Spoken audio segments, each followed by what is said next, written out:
My background is actually originally in defense. So Okay. my degrees in education are all in defense policy.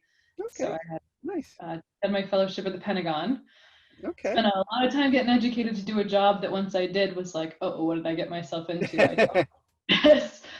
So I kind of made the pivot from defense into aerospace. Now I'm running a company in West Virginia that tries to do make people aware of all the technical remote resources available, get people to outsource to Appalachia as opposed to India or other places. And in thinking about the ways to do broadband in remote areas is of interest to me. And I think KSAT's doing that, right? Yeah, so KSAT is an infrastructure as a service company, is often how I'll explain it. So we are to satellites what the folks who own the fiber repeater stations are to terrestrial internet. Okay. So what inspired you to do this road trip? Why I'm doing that is just trying to help my company, help the region, and make people aware that, look, there's lots of great people in West Virginia that can do this at a rate comparable to what people are paying offshore. In fact, because it's such a economic depressed region, frankly, it's really wage arbitrage on our part, where it's globalization, but in the U.S.'s favor in this particular. Yeah. So can I ask? I mean, when you're asking people why haven't you considered West Virginia, what is the answer you hear? Is it awareness?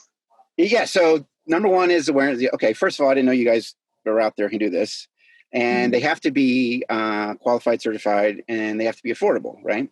I have Salesforce certified folks at this very reasonable rate.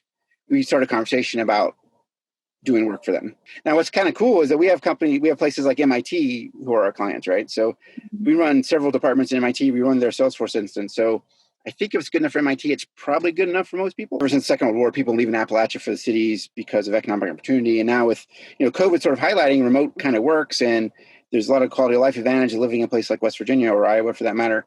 And I think you're seeing people leaving, particularly San Francisco and other places, because of the cost. And I'm curious, why did you guys leave the Bay Area? So we moved personally because of KSAT, which was at KSAT, I couldn't hire people in the Bay Area. Mm-hmm. There are fantastic folks in the aerospace industry. The example I always give, just such a memorable phone call.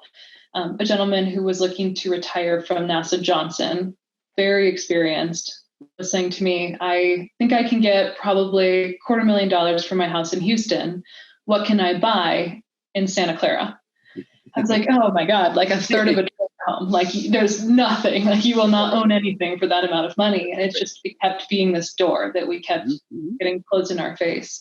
So I think it's going to be interesting to see how COVID shapes how we think about remote work and digital work. And if we start to see more of a middle ground with, there being opportunity in many places that people probably wouldn't have thought about before.